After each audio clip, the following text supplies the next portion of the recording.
restoran Rembayung ni memang tengah famous lah. Tapi kau tak boleh pergi walk in, nanti tak boleh masuk.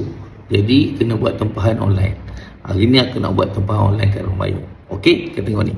Okey, mula-mula kau kena pergi kat website dia Rembayung ni, reservationumai.io.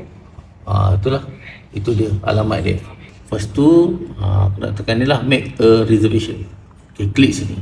Okey, betul Rembayung lot 2791 Jalan Daud, Raja Muda, Kampung Baru Dia buka pukul 3 sampai pukul 9 malam. Okey, jangan lupa konsep untuk berapa orang ni. 2 people.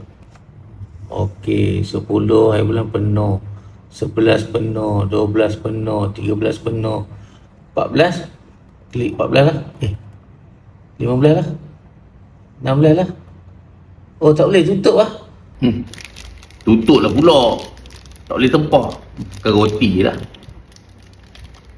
Tak ke?